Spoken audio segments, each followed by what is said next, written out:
आज हम बात करेंगे एक टॉपिक ऑन डिमांड रहा है कि जेंडर स्कूल एंड सोसाइटी का ये पार्ट है बीएड फर्स्ट ईयर की, है ना। तो आज हम बात करेंगे इसमें कि what kind of training does a teacher require to prevent the problem of sexual harassment at school.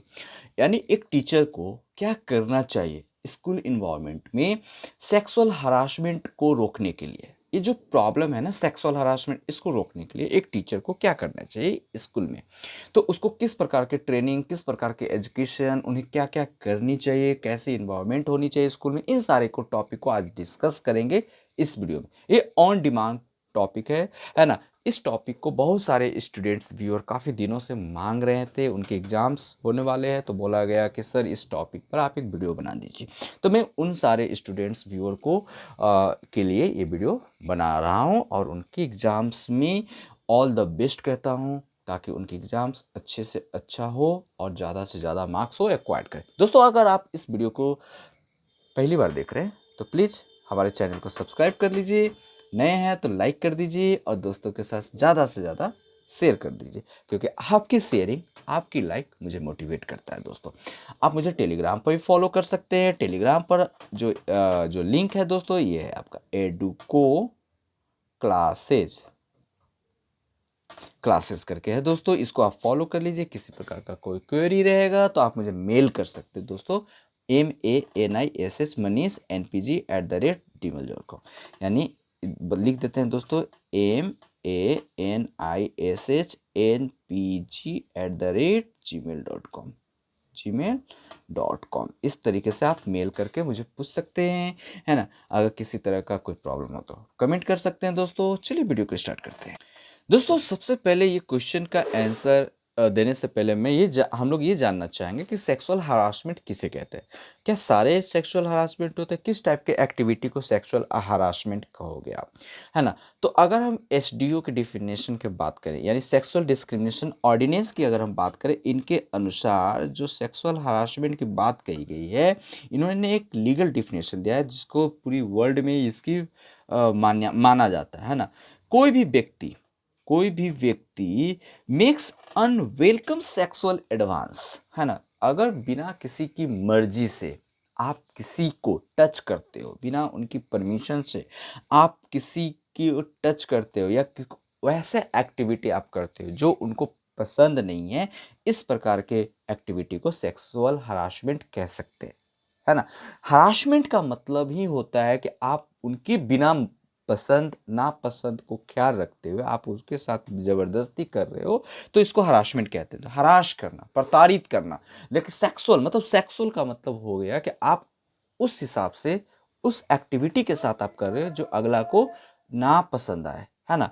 तो इसमें कह सकते हैं अनवेलकम, यानी जो वर्ड यूज करेंगे unwelcome sexual advance, unwelcome request for sexual favour to another person. ठीक। Next बात करेंगे engage in other unwelcome conduct of sexual nature in relation to that the other person. कोई भी व्यक्ति आइदर अलोन या together, एक साथ है, कोई अकेला भी है या फिर अलग अलग है ना। तो engage in a conduct of sexual nature which creates a hostile या फिर intimidating environment for another person. तो इस तरीके से कह सकते हैं, सिंपल एक भाषा में अगर हम बात करें तो सेक्सुअल हरासमेंट उसको कहता है कि बिना किसी की परमिशन से आप उसे टच नहीं कर सकते, उस टाइप का एक्टिविटी आप नहीं कर सकते जो अगला को पसंद नहीं है, ठीक है ना। तो अगर एसडीओ यानी एसडीओ की अगर हम बात करें, सेक्स डिस्क्रिमिनेशन ऑर्डिनेंस की अगर हम बात करें, तो इनके अनुसार कि sexual harassment are applicable to both, ये दोनों के लिए एप्लीकेबल होता है, मेन के लिए भी और वुमेन के लिए भी। सिर्फ ऐसा नहीं कि मेन ही हरासमेंट का केस कर सकता है, वुमेन नहीं कर सकता, मेन भी कर सकता, ठीक है। सिर्फ वुमेन ही नहीं कर सकते, मेन भी कर सकता है, आदमी भी कर सकता है, पुरुष भी कर सकता है। अंडर द एसडीओ यानी sexual discrimination ordinance, it is unlawful या lawful to sexual harassed person of. Next question अब यहाँ पर निकल कर ये आता है कि व्हाट आर सेक्सुअल हरासमेंट। वो कौन कौन सी एक्टिविटी है जो सेक्सुअल हरासमेंट के अंदर आती है। दोस्तों, मैं बताते चलूँ कि सारा एक्टिविटी आपको सेक्सुअल हरासमेंट नहीं होती है। तो सेक्सुअल हरासमेंट के लिए यहाँ पर जो मैं बता रहा हूँ वो सारे उस टाइप की एक्टिविटी अगर रहेगा तो सेक्सुअल हरासमेंट एक्ट के तहत जाना जाएगा दोस्तों। तो देखते हैं, तो सबसे पहले हम यहाँ जानेंगे कि अनइनविटेड फिजिकल कांटेक्ट या जेस्चर, बिना इनवाइट किए हुए, है ना, बिना किसी की परमिशन का अगर कोई कांटेक्ट होता है या फिर किसी प्रकार का फिजिकल जेस्चरिंग होती है, इस प्रकार के चीज़ों को सेक्सुअल हरासमेंट एक्ट कहोगे। अनवेलकम रिक्वेस्ट फॉर सेक्स, बिना किसी की परमिशन से आप किसी के साथ सेक्स करते हो, है ना, उसकी बिना मर्जी के खिलाफ आप सेक्स करते हो, तो इस प्रकार के टॉपिक, इस प्रकार के एक्टिविटी आपका सेक्सुअल हरासमेंट होगा। सेक्सुअल कमेंट और जोक, किसी प्रकार का आप सेक्सुअल कमेंट या जोक करते हो तो ये भी एक प्रकार का सेक्सुअल हरासमेंट कहलाता है दोस्तों। नेक्स्ट, इंट्रूसिव क्वेश्चन और in situations of sexual nature about a person private life, किसी भी व्यक्ति की पर्सनल प्राइवेट लाइफ पे आप इंटरफेयर करते हो या इंट्रूसिव क्वेश्चंस करते हो, अगर उसे टॉर्चर करते हो, तो इस प्रकार का हरासमेंट को सेक्सुअल हरासमेंट हो सकता है। डिस्प्ले ऑफ ऑफेंसिव या pornographic material such as poster, है ना, पोस्टर्स हो गए या फिर कह सकते हैं पीनअप्स हो गए, कार्टून्स हो गए, ग्राफिटी या फिर कैलेंडर्स, अगर किसी प्रकार का जो प्रोनोग्राफी से रिलेटेड हो या फिर ऑफेंसिव पिक्चर हो या डिस्प्ले पर आप कोई शो कर रहे हो किसी के लिए, अगर उसको पसंद नहीं है, तो इस प्रकार के चीज़ों को हम क्या कह सकते हैं, सोशल हरासमेंट कहते हैं दोस्तों। अनवांटेड इन्विटेशंस भी सोशल हरासमेंट में आता है दोस्तों, है ना, एक्ट होगा। Offensive communication of sexual nature, offensive communication, किसी प्रकार को किसी के साथ कांटेक्ट करने की कोशिश करते हो जो उसको पसंद नहीं है, किसी प्रकार का offensive communication, like if you are connected with another person with letters, जो ऑफेंसिव लेटर्स हो, ऑफेंसिव फोन हो, है ना, मान लेते बिना मर्जी को आप किसी को बार बार परेशान कर रहे हो फोन करके, है ना, तो that is called sexual harassment act, है ना। फोन कॉल्स या फिर फैक्सेस आप किसी को भेजते हो बिना उसके मर्जी के खिलाफ, बिना उसके मर्जी से, तो आप क्या इसको सेक्सुअल हरासमेंट एक्ट में डाल सकते हो। ईमेल आप किसी को बिना परमिशन से आप नहीं उसको भेज सकते हो, ठीक है, एक बार भेज दिए, दो बार भेज दिए, लेकिन अगर बार बार उसको टॉर्चर कर रहे हो, उसको लगा कि आप उसको टॉर्चर कर रहे हो, तो इस प्रकार के जो सब्जेक्ट हो जाएंगे वो सेक्सुअल हरासमेंट के अंदर आ जाएगा। मैसेज आप बार बार किसी को टॉर्चर कर रहे हो भेज कर, तो ये भी आपका सेक्सुअल हरासमेंट में, यानी स्टेरिंग या लीरिंग अ पर्सन और पार्ट्स ऑफ हिज बॉडी, है ना। Unwelcome physical contact such as massaging a person without invitation, delivery, brushing against him her, touching और feeling cloth of persons cloth, किसी भी व्यक्ति का, चाहे वो मेल हो चाहे फीमेल हो, किसी भी व्यक्ति का अगर आप उसके क्लोथ को छू रहे हो और उसको पसंद नहीं आया, या ऐसी एक्टिविटी कर रहे हो जो उसको पसंद नहीं आ रहा है, या फिर किसी लिफ्ट में आप जा रहे हो या फिर लिफ्टिंग अप स्कर्ट, उसके स्कर्ट्स को छू रहे हो या शर्ट को टच कर रहे हो, या putting hand in a person's pocket, या फिर उसके हाथ पॉकेट में डालकर कुछ कर रहे हो, या फिर उसके पॉकेट में आप डाल ले रहे हो बिना उसकी परमिशन से, तो इस प्रकार के चीज़ों को हम क्या कर सकते हैं, सेक्सुअल हरासमेंट एक्ट कह सकते हैं दोस्तों।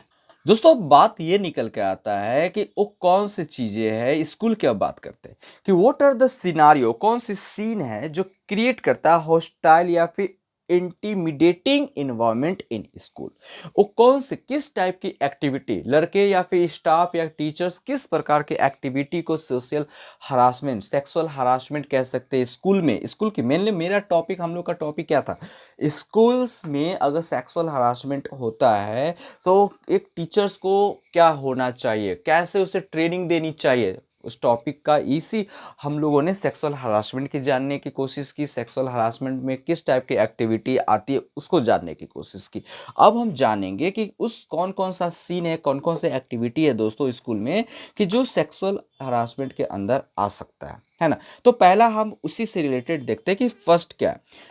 अब रेसेस टाइम, रेसेस मतलब छुट्टी के टाइम या फिर छुट्टी सॉरी लंच के टाइम की अगर हम बात करें, लंच टाइम, तो ग्रुप ऑफ स्टूडेंट्स होते हैं हैंगिंग आउट इन प्लेग्राउंड, है ना, बहुत सारे लोग प्लेग्राउंड्स में होते हैं, है ना, उसमें फीमेल गर्ल्स भी होती है, बॉयज़ भी होते हैं, तो who are playing chatting staying there, है ना, तो उस वहाँ पर hanging out in the play and female student who are playing chatting staying there, अगर इस प्रकार के एक्टिविटी किसी जो बैड हो, है ना, उस प्रकार के एक्टिविटी अगर देखते हैं तो उस प्रकार के हरासमेंट को आप सेक्सुअल हरासमेंट कह सकते हैं, है ना। कुछ चीज़ें जो होती हैं प्लेग्राउंड में जनरली अगर बात तो उसको इग्नोर भी करती हैं लड़कियां, चाहे लड़के इग्नोर कर देती हैं, लेकिन अगर वो बार बार हो ना जो पसंद नहीं आने लायक है, उस प्रकार के हरासमेंट को सेक्सुअल हरासमेंट कह सकते हैं दोस्तों।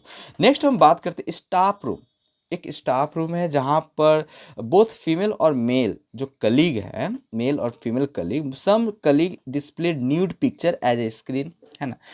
स्कूल की अगर बात करें तो जो स्टाफ रूम्स में मेल या फीमेल एक दूसरे को अगर न्यूड पिक्चर दिखला रहे हैं, है ना, कोई भी स्क्रीन, मोबाइल स्क्रीन पर, कंप्यूटर स्क्रीन पर, और एक को दूसरे को पसंद नहीं आया, है ना, या फिर कह सकते हैं किसी प्रकार का ऑप्शंस जोक्स जोक्स कह रहे हैं, या फिर कह सकते हैं कि कोई भी ऐसी बातें कह रहे हैं जो एक दूसरे को पसंद नहीं आया, तो इस प्रकार के चीज़ों को सोशल हरासमेंट कह सकते हैं in the environment. Okay, next हम बात करते हैं कि opposite sex staff member make sexual jokes या discuss their sex life with in a short, या किसी की सेक्स लाइफ के बारे में, किसी की पर्सनल लाइफ, प्राइवेट लाइफ के बारे में, प्राइवेट ऑर्गन के बारे में अगर आप डिस्कस करते हो और वो डिस्कशन उसको अच्छा नहीं लग रहा है, तो इस प्रकार के हरासमेंट को सेक्सुअल हरासमेंट कह सकते हैं। अगर स्कूल की बात करें तो स्टूडेंट्स का जो ग्रुप्स होते हैं, जैसे कि बहुत सारे group of student hijack classroom discussion, है ना।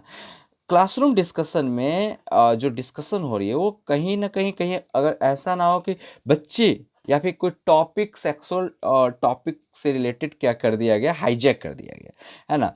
Students of the opposite sex feel offended and not wanted to join the discussion, है ना। अगर मान लेते हैं कि जो अपोजिट सेक्स वाले हैं, गर्ल्स या बॉय, अगर जिसको डिस्कशन अगर पसंद नहीं आ रहा है, अगर फिर भी अगर मना करने के बाद भी डिस्कशन चल रहा है क्लास में, तो इस प्रकार के जो डिस्कशन को सेक्सुअल हरासमेंट डिस्कशन कह सकते हैं, ठीक है ना।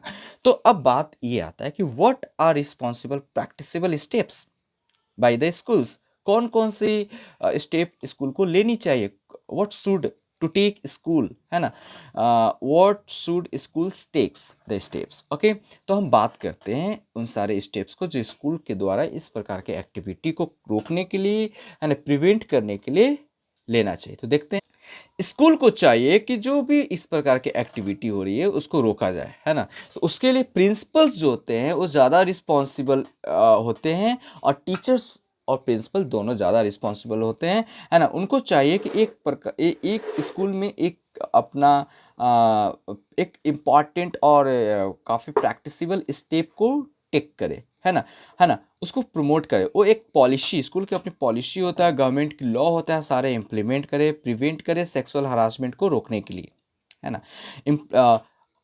टीचर्स या फिर कह सकते हैं कि जो प्रिंसिपल्स होते हैं वो सेमिनार को ऑर्गेनाइज करें, ट्रेनिंग एक्टिविटी को ऑर्गेनाइज करें, टीचर्स को ट्रेनिंग दे, स्टूडेंट्स को ट्रेनिंग दे, इस प्रकार के स्टाफ को ट्रेनिंग दे, मैसेज को फैलाएं, अवेयरनेस फैलाएं, है ना, स्टूडेंट्स के बीचों में, पेरेंट्स के बीचों में, स्टाफ के बीचों में, जो भी वॉलेंट्री हेल्पर्स है उनके बीचों में ये सारी चीज़ें फैलाएं, ताकि उन जो भी है इस प्रकार की एक्टिविटी जो होती है उसको रोका जा सके और कंट्रोल किया जा सके। चीज़ों को समझ में आ रही हो आपको, ठीक है। नेक्स्ट हम बात करेंगे, स्कूल को चाहिए कि school should develop comprehensive complaint mechanism to handle such cases.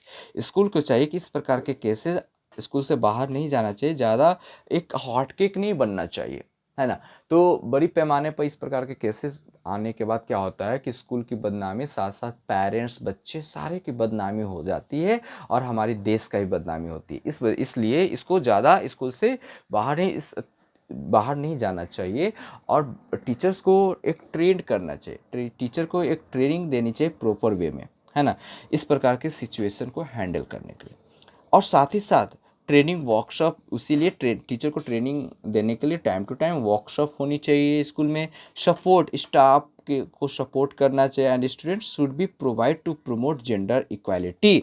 और स्टूडेंट को चाहिए कि उन्हें प्रोवाइड करे, जेंडर इक्वालिटी को समझाए, हर एक चीज़ों को स्टेप बाय स्टेप चीज़ों को समझाया कैसे जा सकता है स्कूल में, प्रॉपर गाइडेंस से, टीचर के प्रॉपर गाइडेंस, स्टेज पर परफॉर्मेंस, या फिर क्लास में कोई डिबेट कंपटीशन, सबको इक्वल अपॉर्चुनिटी प्रोवाइड करके। बातें समझ में आ रही है दोस्तों, है ना। तो स्कूल शुड मॉनिटर, है ना, and review the policy periodically to ensure effective implementation provision up to date information. यानी स्कूल को चाहिए कि टाइम टू टाइम मॉनिटर करे, चीज़ों को रिव्यू करे, जो भी उन्होंने पॉलिसी लॉन्च कर रखा है उसको इम्प्लीमेंट हो रहा है या नहीं, टाइम टू टाइम उसको मॉनिटर करें, है ना, उसका फीडबैक लें। At the same time school should remove offensive चीज़। अगर मान लेते कोई चीज़ ऐसे गलत चीज़ पकड़े जाते हैं, ऑफेंसिव चीज़ें, तो उसको तुरंत उसी समय हटा देनी चाहिए। Explicit pornography calendars, literature posters and other materials from the school area and prevent inappropriate use of computer technology, that is email, screen, shapes and internet. इस प्रकार के जो भी ऑफेंसिव चीज़ें हैं, जो भी आपको लग रहा है कि ऑफेंसिव, उसको एक्सप्लिट कर देना है, मतलब रिमूव कर देनी है out off campus, school campus, रोक लगा देना है, ठीक है। अब हम बात करते हैं ट्रेनिंग की, बात करते हैं सपोर्ट की, बात करते हैं। तो टीचर हो या स्टाफ हो, उनको ट्रेनिंग देना चाहिए। बच्चों को उन्हें ट्रेनिंग ये भी देनी चाहिए कि बच्चों को इस प्रकार के हैंडल सेक्स हरासमेंट जो एक्टिविटी हो रही है उसको कैसे वहाँ से निकला जाए, उसको कैसे प्रिवेंट किया जाए। टीचर कभी कभी क्या होता है ना, इस प्रकार के एक्टिविटी जब स्कूल्स में होती है तो टीचर्स काफ़ी ज़्यादा डर जाते हैं और वो कंट्रोल नहीं कर पाते हैं। तो इसका दो ही रिजल्ट होता है, या फिर एक जो टीचर्स का जो एरिया है और स्टूडेंट्स के एरिया के बीच में गैप हो जाती है और उसका मिसयूज हो जाता है। तो इसको ध्यान में रखना है, प्रॉपर वे में टीचर को ट्रेंड करना है ताकि सिचुएशन को हैंडल करने में उनमें काबिलियत आ सके, है ना। तो ड्रामा जैसे प्रोग्राम को, या फिर पोएम रिसाइटेशन, या फिर स्टोरी, या फिर कोई भी किसी प्रकार के ड्रामा स्टेज पर परफॉर्म करवाया जाना चाहिए इस सब्जेक्ट से रिलेटेड, है ना। इस प्रकार के सब्जेक्ट से रिलेटेड चीज़ों को परफॉर्म कराएं ताकि बच्चों में एक अलग टाइप का वाइब्स क्रिएट हो, पॉजिटिव वाइब्स क्रिएट हो, और अपने आप अपने अपने परफॉर्मेंस से लोगों के बीच में एक पॉजिटिव इमेज बना पाए, है ना। उन सारे बच्चों को ज़्यादा मौका देना चाहिए जो इस तरह का एक्टिविटी में ज़्यादा इन्वॉल्व होते हैं, और उन्हें आउट ऑफ स्कूल करने से बेटर है कि उन्हें समझाएं और चीज़ों को सुधारने का अपॉर्चुनिटी, मौका दें उन्हें।